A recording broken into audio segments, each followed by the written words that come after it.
So let's take a look at the drawing tools in Adobe Animate.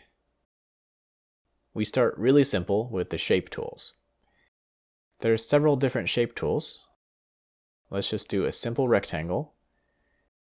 Now notice it has an outline stroke and a fill color. Those are controlled over here in the Properties palette for the tool. You can also set a color to none if you want to draw a shape without a stroke, or a stroke without a fill. If you do have a stroke, its thickness is controlled here with this slider. Now, what if you want to edit a shape already on the stage? You can use the selection tool and select things by clicking, like on this rectangle. Now notice it only selected the fill and not the stroke. If I double click on the fill, it will also select all the strokes bordering it. And if you click on a stroke, it will just select the one segment. But if you double click, it will select all the strokes of the same color and size connected to it. Now when you have something selected, you can change its color in the Properties or Color panel, and change the width of strokes in the Properties too. Now if you have outlines that you want to fill in with a color, you would use the Paint Bucket tool. Select the color in Properties and fill it in. And if you wanted to add a stroke to a fill without one, you would use the Ink Bottle tool. You can also use the Select tool to manipulate shapes. For example, if you drag a corner point, you can move it around. And if you drag the edge of a shape, you can bend and reshape it.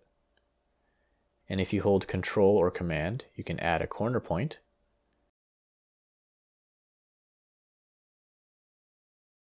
If you want to see the points that your shape is made of, you can use the Subselection tool to see and edit vectors more directly.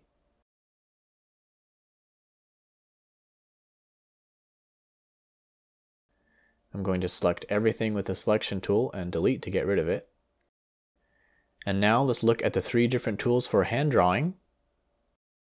First, there's the Pencil tool, which draws a stroke. Control the size and color here.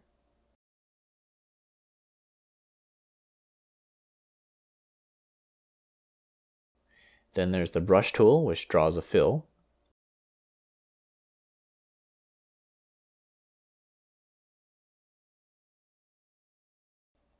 Then there's the Paintbrush tool, which by default draws strokes.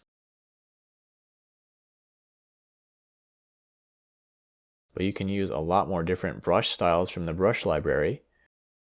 I'm not going to be using any of that. I'll just be using a regular solid brush. You have the option to make paints fills instead of strokes if you want. Now for all the tools we've looked at, there's an important feature you can enable on them called Object Drawing Mode. By default, if you draw a series of lines or shapes that overlap, they'll get combined together when they intersect.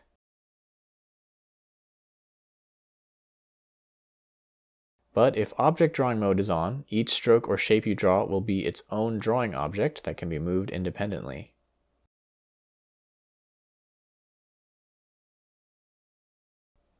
This is especially useful for this animation because we can build the character out of separate strokes, and for example, you can press Q to switch to the Free Transform tool, and that allows you to scale, rotate, or skew the objects.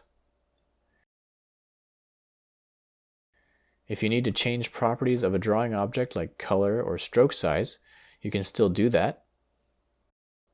But to edit the shapes themselves, you would need to double-click to go inside the object and edit it there.